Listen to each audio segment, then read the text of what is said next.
Price Lord. கர்த்தருடைய நாமம் மட்டும் மகிமைப்படுவதாக. அல்லேலூயா. சரி, இன்னைக்கு நம்ம என்ன புக்கு பார்க்க போறோம்? இன்னைக்கு உபவாச நாட்களுக்கு வந்திருக்கிற ஒவ்வொருவரையும் இயேசு கிறிஸ்துவின் இனிய நாமத்தினால் என் அன்பின் வாழ்த்துக்களை தெரிவித்துக் கொள்கிறேன். பிரசங்கி புக்கு இன்னைக்கு பார்க்க போறோம். சரியா? 791வது பக்கம். தாவீதின் குமாரனும் எருசலேமின் ராஜாவுமாகிய பிரசங்கியின் வாக்கியங்கள். எடுத்தோடனே என்ன சொல்றாரு? மாயை மாயை, எல்லாம் மாயை என்று பிரசங்கி சொல்லுகிறான். சூரியனுக்கு கீழே மனுஷன் படுகிற எல்லா பிரயாசத்தினாலும் அவனுக்கு பலன் என்ன? ஒரு சந்ததி போகிறது, மறு சந்ததி வருகிறது. பூமியோ என்றைக்கும் நிலைத்திருக்கிறது. சூரியன் உதிக்கிறது, சூரியன் அஸ்தமிக்கிறது, தான் உதித்த இடத்திற்கே அது திரும்பவும் தீவிரிக்கிறது. காற்று தெற்க போகுது, வடக்க போகுது, இப்படின்னு சொல்லி நதிகள்லாம் சமுத்திரத்தில் ஓடி விழுந்தும் சமுத்திரம் நிரம்பாது. எவ்வளவோ நதிகள் எங்கே போய் கலக்குது? கடலில் தானே கலக்குது. ஆனாலும் சமுத்திரம் நிறைஞ்சிருதா என்ன? இதெல்லாம் அவர் ஒன்று ஒன்றா எல்லாம் வருத்தத்தினால் நிறைந்திருக்கிறது. பூமி எப்படி இருக்கு? வருத்தம். என்னத்தை செஞ்சாலும் எங்கிட்டு கூடியாத ஒரு வருத்தம் வந்துரும் அப்படின்னு சொல்லி சாலமோன் ராஜா, தாவீதின் குமாரன் எழுதி வச்சிருக்கார். இதுலேருந்து என்ன, நம்ம இந்த கொஞ்சம் தான் படிச்சிருக்கோம், 12 அதிகாரம் இருக்கு. இவ்வுலகத்தின் ஐஸ்வர்யத்து, இந்த உலகத்தில் கட்டுக்கடங்காத ஐஸ்வர்யம் ஒருத்தர் கையில் இருக்குன்னு வச்சுக்கோங்க. அப்போ கனமும் மகிமையும் சேர்ந்து வரும். உலகத்தில் பணம் இருக்கிறவனை பார்த்து எல்லாரும் ஓடுவாங்க, அப்படி தானே? இல்லாதவனை யாராவது தேடுவாங்களா? வீட்டுக்கு கூப்பிடுவாங்களா? இருக்காது. ஆனால் அந்த பணக்காரன் கூப்பிட்டா போகிறதுக்கு ஆசையாக இருக்கும், நல்ல கவனிப்பான் அப்படின்னு சொல்லிட்டு. ஐஸ்வர்யத்தாலையும் செல்வத்தாலையும் ஆசாபாசம், மனிதர்களை கொண்டு என் உறவு அப்படி இப்படின்னு சொல்லி ஆசாபாசத்தினாலையும் அனுபவித்து தீர்த்துட்டான் ஒரு மனுஷன்னு வச்சுக்கோங்களேன். அனுபவித்து தீர்த்துட்டான். எப்போ அனுபவிச்சு தீர்க்க முடியும்? அவனுக்கு வயசான காலம் ஒன்று வரும், அப்போ தான் அனுபவிச்சு தீர்க்கிற காலம். அதுக்கப்புறம் என்னத்தை கொடுத்தாலும் அனுபவிக்க முடியுமா என்ன? முடியாது. அது இருந்தும் பிரயோஜனம் இல்லை. அனுபவித்து தீர்த்த ஒரு மனுஷன் தன் வாழ்நாள்ல கடைசி நாட்கள்ல தன் தவறுகளை உணர்ந்தவனாய், எப்போ உணருவான்? வாழ்நாள்ல கடைசி பகுதி. தன் தவறுகளை உணர்ந்தவனாய், இவ்வுலகில் எவ்வளவு செல்வந்தனா நான் வாழ்ந்தாலும் ஆண்டவரை என் வாழ்க்கையை விட்டு நான் தள்ளி வச்சு வாழ்ந்திருந்திருக்கேனே அப்படின்னு நினைச்சு புலம்புகிற ஒரு புலம்பலின் சத்தம் தான் இது. ஆண்டவரை எவ்வளோ நான் செல்வந்தனாக இருந்தாலும் என் வாழ்க்கையில் அவரை தள்ளி வச்சு நான் வாழ்ந்திருக்கனே அப்படின்னு சொல்லி ஒரு புலம்புற புக்கு தான் பிரசங்கி. சரியா? இவர் தான் இளம் வயதில் என்ன எழுதியிருப்பார் அப்படின்னு நினைக்கிறீங்க? உன்னத பாட்டுன்னு அடுத்த ஒரு புக்கு இருக்கா, அது நம்ம நாளைக்கு பார்ப்போம். சரியா? அந்த உன்னத பாட்டு நல்லா இருக்கும், ஒரு கவிதை அப்படி தானே? நேசரை குறித்த ஒரு காதல் கவிதை மாதிரி இருக்கும். அப்போ அதை எந்த வயசில் அந்த காதல் வந்திருக்கும்? இளம் வயசில் வந்திருக்கும். அப்போ இந்த சாலமோன் ராஜா இளம் வயசில் உன்னத பாட்டை எழுதியிருப்பார். ஒரு நடு வயசு வரும் பொழுது நீதிமொழிகளை எழுதியிருப்பார். நடு வயசு வரும் பொழுது நீதிமொழிகளை எழுதியிருப்பார். ஏன்னா ஆண்டவர் கொடுத்த ஞானம் இருக்குல்ல, அந்த ஒரு 40-50 வயசு வரும் பொழுது நமக்கு ஒரு மெச்சூரிட்டி கிடைக்கல. ஆனால் 50-60 வயசுக்கு அப்புறம் என்ன நடந்திருக்கு? 700 மனைவிகள், 300 மறுமனையாட்டிகள், 1000. இத்தனையும் ஆண்டவர் சமூகத்தில் இருந்து எடுத்திருந்தா பரவாயில்ல, புற சமூகத்தில் போய் எடுத்துட்டு வந்ததோட விளைவு அத்தனை சாமியும் கும்பிட்டு ஆண்டவர் கொடுத்த ஞானத்தில் நிரம்பி இருந்த மனுஷன் ஆண்டவரை விட்டு பின்வாங்கி போயிட்டார் கடைசி காலத்தில். அப்போ பின்வாங்கி போயிருந்தா அந்த உலகத்தை அனுபவம் உலக அனுபவமாக தானே இருந்திருக்கும். அப்போ அந்த கடைசி நாளில் எழுதுனது பிரசங்கி புக்கு. அந்த கடைசி நாளில் எழுதுனது பிரசங்கி புக்கு. அப்போ அவருக்கு என்ன தெரிஞ்சிருக்கும்? நான் என்னத்தான் ஆண்டாலும் ஆண்டவர் இல்லாமல் வாழ்ந்திருக்கேனே இந்த கடைசி காலங்களில் பாதி நாளுக்கு அப்புறம். அப்போ இந்த உலகத்தில் எல்லாம் வருத்தத்தின் மிகுதியில் தான் இருக்குது. எல்லாம் மாயை மாயை மாயை, மீதியானதெல்லாம் சஞ்சலம்னு சொல்லி எழுதியிருக்காரு. அதுதான் பிரசங்கி புக்கு. நீதிமொழிகளை எடுத்து பார்த்தோம்னா நம்ம நேற்று பார்த்தோம், எல்லாம் சூரியனுக்கு மேலேன்னு எழுதப்பட்டிருக்கும். சூரியனுக்கும் படைச்சவரை சொல்லி எழுதியிருக்கோம். சூரியனுக்கு மேலே மேலேன்னு சொல்லி முழு புத்தகமும் தெய்வீக ஞானத்தோட உன்னத அனுபவத்தோட எழுதப்பட்டிருக்கும். ஆனா பிரசங்கி புக்கை பார்த்தீங்கன்னா எடுத்த உடனே என்ன வந்தது? சூரியனுக்கு கீழே. அப்போ உலக ஞானம் வந்துட்டுன்னு அர்த்தம். சூரியனுக்கு கீழே என்ன இருக்கு? இந்த பூமிக்குரிய ஞானம் தான் இருக்கும். உன்னத அனுபவம் இருக்காது, தெய்வீக ஞானம் இருக்காது. சரியா? அப்போ சூரியனுக்கு கீழேன்னு சொல்லி கிட்டத்தட்ட இவர் இந்த இடத்துல 29 தடவை இந்த புக்ல சூரியனுக்கு கீழேன்னு எழுதியிருக்காரு. அப்ப சூரியனுக்கு கீழே எல்லாம் மாயைன்னு சொன்னார்ல, மீதி எல்லாம் சஞ்சலமா இருக்கு அப்படின்னு சொன்னார்ல. அப்போ அந்த சஞ்சலங்கிற வார்த்தை மாயை, சூரியனுக்கு கீழே அப்படின்னு சொல்லிட்டு 29 தடையும் 37 தடவை மாயை மாயை மாயைன்னு இருக்கு. மொத்தம் 66 தடவை இருக்கு 2 வார்த்தையும். சரியா? அப்போ இப்போ சூரியனுக்கு கீழே உலக ஞானம் வந்துருது. இப்போ உன்னதத்தின் ஞானம் இருக்கணும்னா ஆண்டவர்கிட்ட சாலமோன் என்ன கேட்டாரு? ஞானத்தை கேட்டார். அப்போ ஆண்டவர் தெய்வீக ஞானத்தை கொடுத்தார் இல்லையா? அதோட கேளாத ஐஸ்வர்யத்தெல்லாம் கொடுத்தார். அந்த ஞானம் இருக்க சொல்ல நீதிமொழிகள் எழுதினார். அன்றாட மனுஷனுக்கு தேவைன்னு சொல்லி தெய்வீக போதனைகளை கொடுத்தார். என்னைக்கு பூமிக்குரிய கீழே இருக்கிற ஆசீர்வாதம், அந்த உலக ஆசீர்வாதங்களை கண்ணு நோக்குச்சோ, முதல்ல பெண்ணால உழுவுறாரு, அப்படித்தானே? அப்புறம் அவங்களோட தெய்வ வழிபாடுகள்ல உழுவுறாரு. அவ்வளவுதான். விழுந்த பிறகு என்ன வாழ்க்கை? விழுந்து போச்சு. கடவுளை விட்டு விலகின பிறகு பூமிக்குரிய ஞானம் அதிகமாக வர வர வர வரதான் அவர் உன்னதங்களின் அனுபவத்தை எழுத முடியாமல் அந்த பிரசங்கியில் எல்லாம் மாயைன்னு சொல்லிட்டார். ஒரு காரியம் கெட்டு போச்சுன்னா வீணா போயிட்டுன்னு சொல்லுவோம் தானே? அப்படி தானே? அந்த வீணா போனது மண்ணுக்கு சமம். அப்படி தானே? அப்படி சொல்கிறார். இதை தான் நம்ம பார்க்குறோம். இதெல்லாம் எழுத சொல்ல ஆண்டவர் நல்லதை எழுத சொல்ல கர்த்தர் கூட இருந்திருக்காரு. உலகத்தை எழுத சொல்ல ஆண்டவர் அவரை விட்டு விலகி போயிருந்திருக்காரு. அந்த ஞானம் நல்ல ஞானம் கிடையாது. ஏன்னா அப்படிப்பட்ட ஞானம் மனிதனுடைய ஞானம் இருக்குல்ல, அந்த புத்தியினத்தை காட்டுது. அப்படி எழுதப்பட்ட ஞானம் எப்படி? புத்தியினத்தை காட்டுது. புத்தியோடையா இருக்கும்? இல்லை இல்லை. நம்மளே சோர்ந்து போய் உட்கார்றோன்னு வச்சுக்கோங்க, எல்லாம் மாயை. அப்படி படித்தா எப்படி இருக்கும்? வாழ்க்கையில் ஒரு வேதனைப்பட்டு உட்காந்துருக்கோம். அப்போ படிக்க சொல்ல மாயை மாயை, ஐயோ எப்படி தோணும் மனசுக்கு? பயப்படாதே, நான் உன் கூட இருக்கிறேன்னு ஒரு வார்த்தை சொல்ல சொல்ல நம்மளை கை தூக்கி விட்ட மாதிரி எவ்வளோ சந்தோஷமா இருக்கு. அது தெய்வீக ஞானம், இது உலக ஞானம். இதுதான் இந்த புக்கை படிக்க சொல்ல நமக்கு அடிப்படையில் தெரிஞ்சிருக்கணும். சரியா? இப்போ மத்தேயு 11:25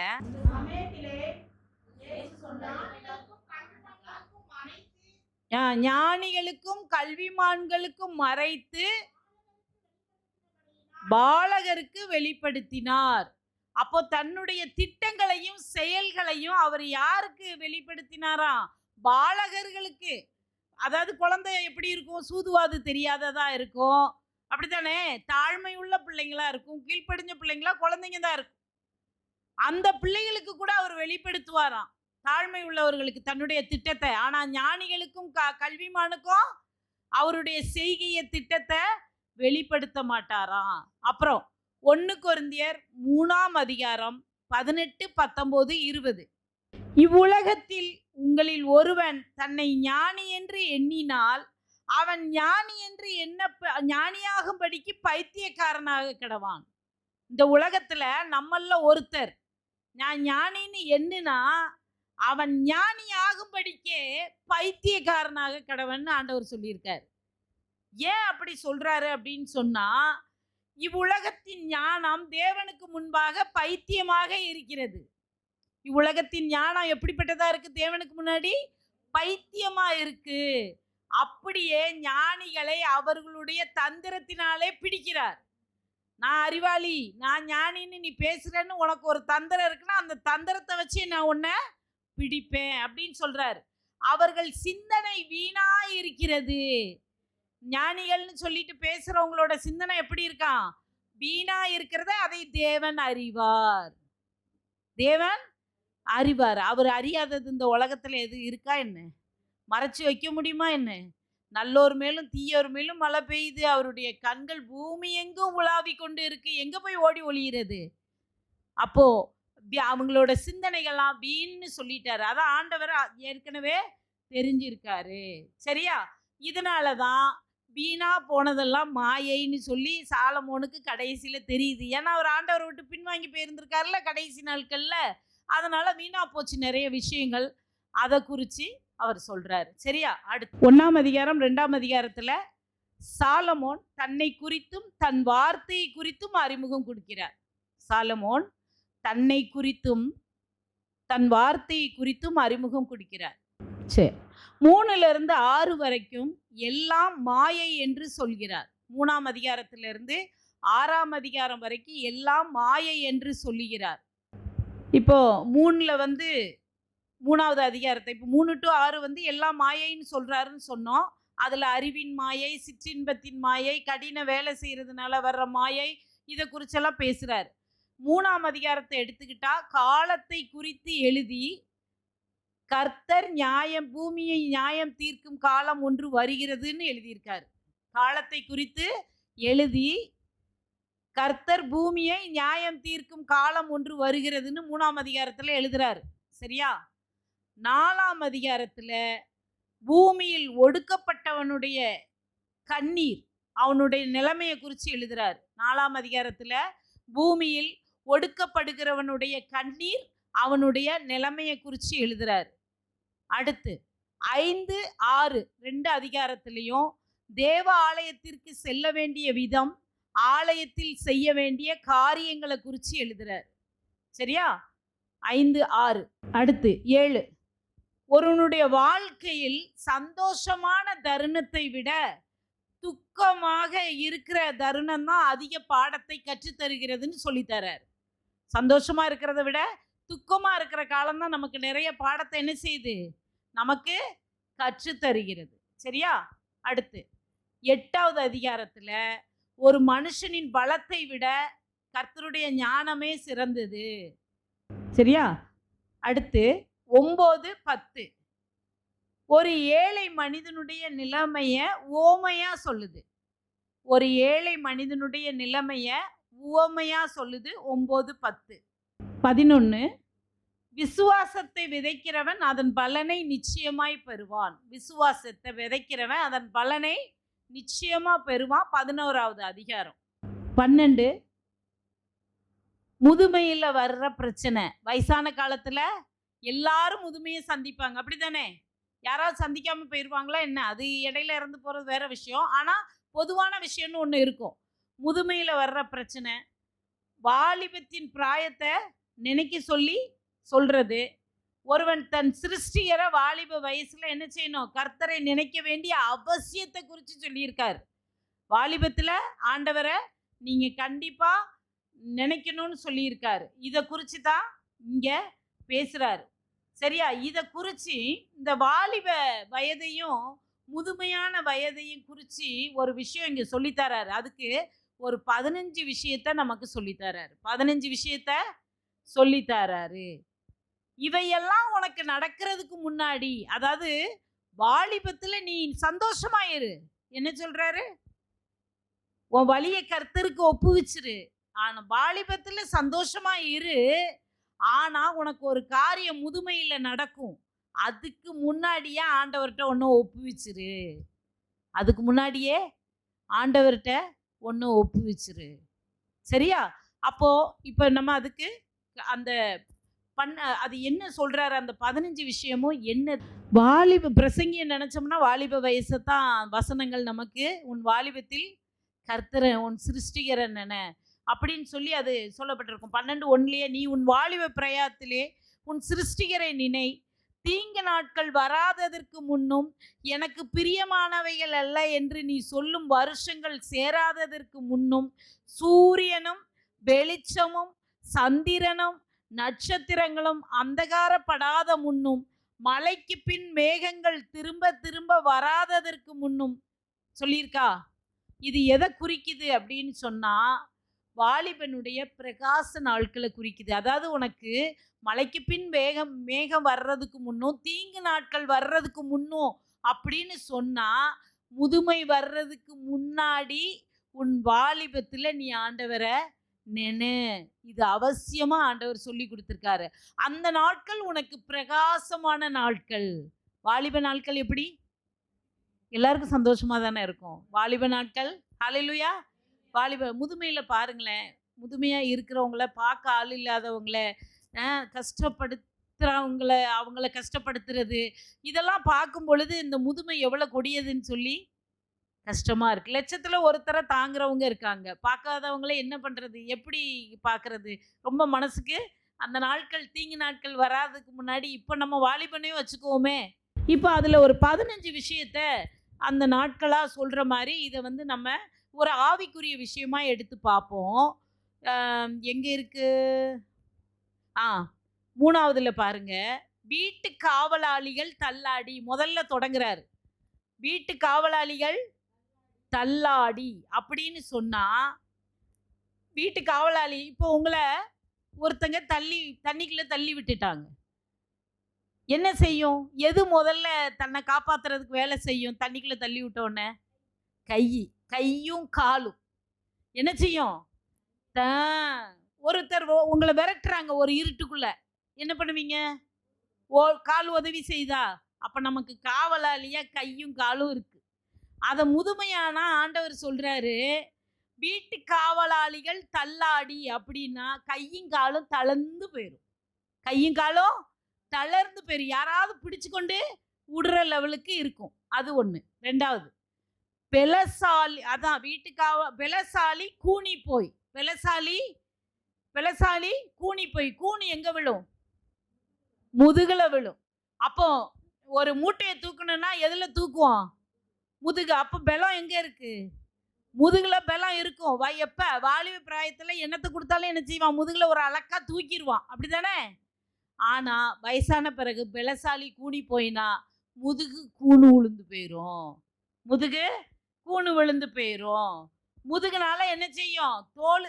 முதுகுல தூக்குனா தோலுக்கு தானே எதையும் தூக்குவான். அந்த தோலும் வலிமை இல்லாம நிறைய பேரை பார்த்தீங்கன்னா குனிஞ்சிக்கிட்டே பாட்டி தாத்தா போவாங்க சிலவங்க. அப்படித்தானே? அது ஒரு பிரச்சனை. அடுத்து எந்திரம் அரைக்கிறவர்கள் கொஞ்சமானதினால் ஓய்ந்து. எந்திரம் உடம்புல எந்திரம் எங்க அரைக்குது? எப்பவாவது எதையாவது தின்னுக்கிட்டு இருந்தா என்ன சொல்லுவோம்? வாயை என்ன இப்படி எந்திரம் மாதிரி அரைச்சிக்கிட்டே இருக்குன்னு சொல்றோமா? அப்போ அது குறைந்து போயின்னா என்ன? பல்லெல்லாம் உளுந்து போயின்னு அர்த்தம். எந்திரம் அரைக்கிறவர்கள் உளுந்துனா நம்ம பற்கள் உளுந்துட்டுனா ஆகாரம் உண்ண முடியுமா? செரிமான கோளாறு வந்துடும். வசதி இருக்கிறவங்க பல்லு கட்டுவாங்க, வசதி இல்லாதவங்க என்ன பண்றது? நிறைய பேர் பாருங்க பல்லு கட்டாமலே விட்டுருவாங்க. இந்த பிரச்சனைகள் இருக்கும். அடுத்து எந்திரம் வரைக்கிறவர்கள் பலகனி வழியாய் பார்க்கிறவர்கள் இருண்டு போகிறதுக்கு முன்னும். இப்போ கீழே ஒரு விசேஷம், கல்யாண வீடு போகுது. அப்போ நான் அந்த ஜன்னலை திறந்து பலகனி, இதுதான் சாளரம், இது வழியே நான் எட்டி பார்க்குறேன். கண் எது பார்க்குது? கண்ணு. அது இருண்டு போய் வயசான பிறகு கண்ணு தெரியாம போயிருதே. அப்படித்தானே? யாராவது கையை பிடிச்சு கொண்டு உடற லெவலுக்கு வந்துருது. அடுத்து எந்திர சத்தம் தாழ்ந்ததினால் தெரு வாசலின் கதவுகள் அடைப்பட்டு. இப்ப தானே எந்திரம் அரைக்கிறவர்கள் கொஞ்சமானதினால் ஓய்ந்துன்னு பல்ல சொன்னோம்ல. வாய் அரைக்கிறது ஓஞ்சி போயிருது. பல்லு இல்லைன்னா என்னத்தை திங்கிறது? அமைதியா உட்காந்துக்கிட்டு இருக்குங்க. இப்ப அந்த எந்திர சத்தம் தாழ்ந்ததினால் அரைக்கிறது விட்டு போச்சுன்னா, தெருவாசலின் கதவுகள் அடைப்பட்டுனா நமக்கு வாசல் என்னது? இந்த வாய். பல்லு இல்ல, சவைக்கிறதுக்கு வழியும் இல்ல, பேசுறதுக்கு முடியாத சூழ்நிலையில வாய் எந்திர வாசல் என்ன ஆகும்? தெருவாசல் இதுதான் அடைச்சிட்டு எப்பமோ இப்ப என்னெல்லாம் பேசுறோம். நாளைக்கு பக்குன்னே நம்ம என்ன பேசினாலும் அடுத்தவங்களுக்கு புரியலன்னா வெக்கப்பட்டுக்கிட்டு என்ன செய்வாங்க? பேச மாட்டாங்க. தெருவாசல் அடப்பட்டு போயிடும்.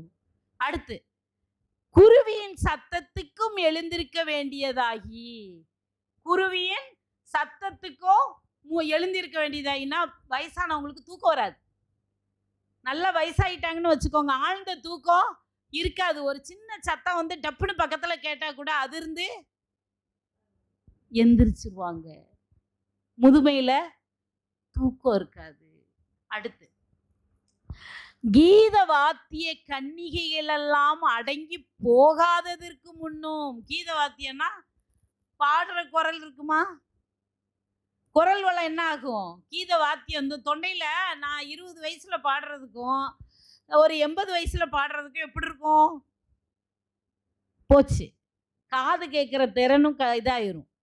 அப்படித்தானே? இந்த குரலுக்கும் காதுக்கும் சம்பந்தம் உண்டு. அப்போ கீத வாத்திய கன்னிகள் எல்லாம் அடங்கி போகாததற்கு முன்னோ, அப்போ அந்த பேசுறது, பாடுறது, கேட்குற திறன்லாம் என்ன செய்யும்? அத்து போயிரும், இல்லாம போயிடும். அடுத்து, மேட்டுக்காக அச்சம் உண்டாகி, மேட்டுக்காக அச்சம் உண்டாகி. இப்போ இந்த தம்பி பையில வந்து இந்த இதை கடந்து போடா அப்படின்னு ஒரு பள்ளம் கிடக்குன்னு சொன்னா அவன் என்ன செய்வான்? இங்க இருந்து ஓடி ஜம்ப் பண்ணி ஓடிடுவான். போயிருவானா? வயசானவங்கள ஒரு சின்ன திட்டு தான் இப்படி உயரமா இருக்கும், அது மேல காலை தூக்கி வச்சு இறங்கி போறதுக்கு பயந்து போய் யாரையாவது என்ன சொல்லுவாங்க? என் கையை பிடிச்சி விடுறா. நமக்கு என்ன தோணும் தெரியுமா? சின்ன பிள்ளைகள், இது என்ன, இது ஒரு மேடா, இது ஒரு உயரமா? தாத்தாவும் பாட்டி இப்படி பயப்படுறாங்க, கையை பிடிங்காங்க, என்னைய பிடிச்சி கொண்டு அந்த பக்கம் விடுன்னு சொல்றாங்க அப்படின்னு. ஏன்னா அவன் நிமிஷத்துல என்ன செஞ்சிருவான்?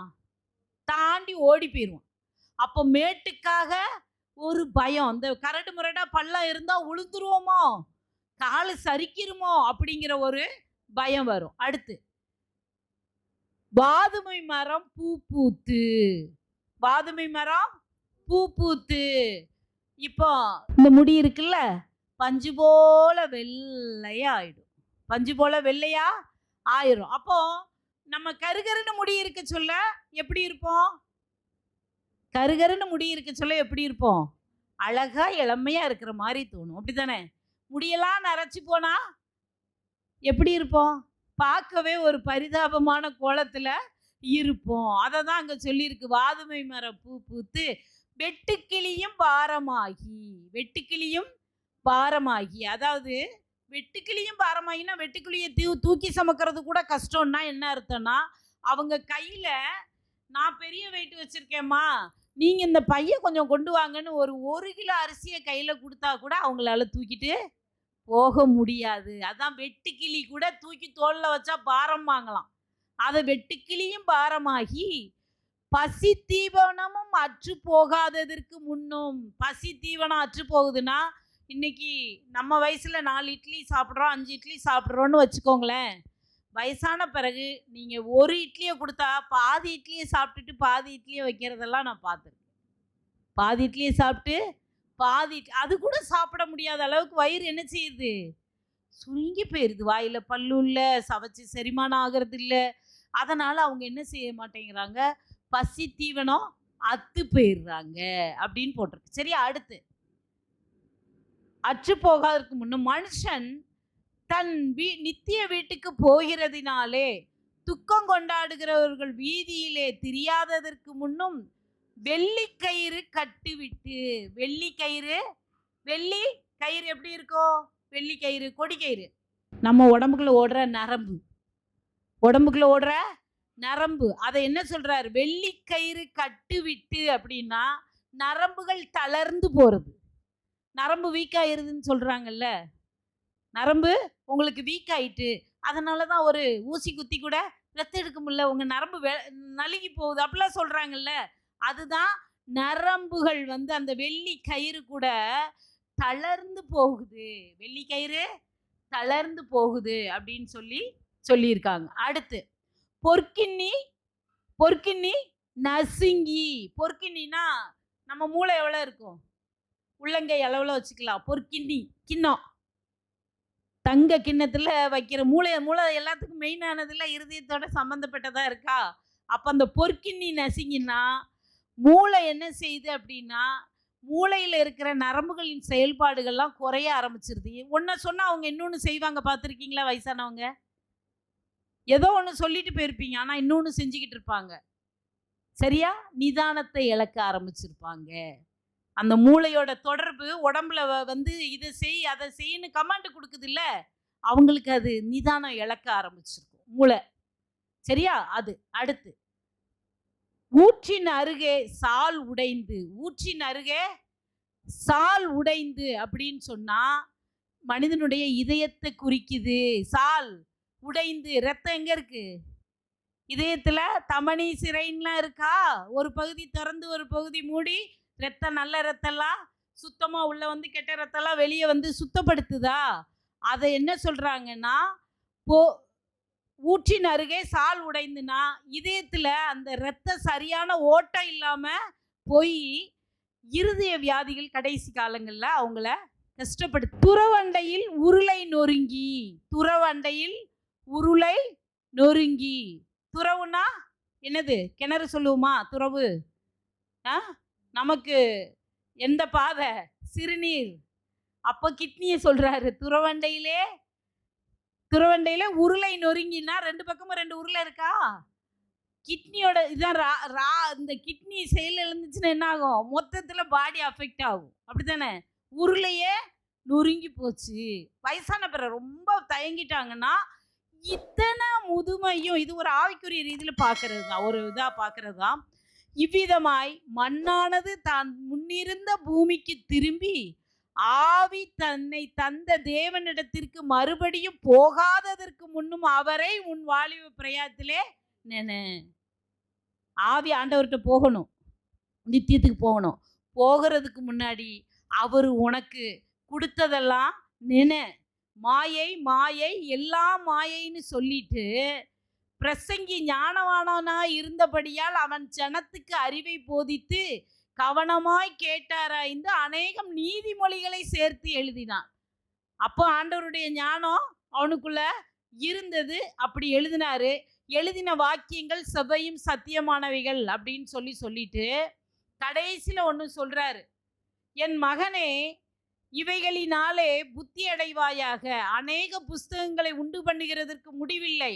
அதிக படிப்பு உடலுக்கு இளைப்பு. காரியத்தின் கடைத்தொகையை கேட்போமாக. தேவனுக்கு பயந்து அவர் கற்பனைகளை கைக்கொள். எல்லா மனுஷர் மேலும் விழுந்த கடமை இதுவே. எல்லாம் சொல்லி முடிச்சுட்டு கடைசியில் நினைச்சு பார்க்கிறாரு. தேவனுக்கு பயந்து அவர் கற்பனைகளை கைக்கொள், இது எல்லா மனுஷன் மேலையும் விழுந்த கடமை. ஒவ்வொரு கிரியையும், அதாவது அந்தரங்கத்திலையும் சரி, நீ வெளிப்படையா செஞ்ச எந்த காரியமா இருந்தாலும், அது நல்லதா இருந்தாலும் தீமையா இருந்தாலும், ஒரு நாள் தேவன் நியாயத்திலே கொண்டு வருவார் அப்படின்னு சொல்லி நியாய தீர்ப்பை குறித்து சொல்லி முடிக்கிறாரு. ஹல்லேலூயா. இதுதான் பிரசங்கி புத்தகத்தோட கருத்துக்கள் எல்லாம் இருக்கு. ஹல்லேலூயா. இதை தான் நம்ம பார்த்துருக்குறோம். நாளைக்கு நம்ம உன்னத பாட்டு பார்க்க போறோம். சரியா? Praise Lord. கர்த்தருடைய நாமம் மட்டும் மகிமைப்படுவதாக. ஆமென்.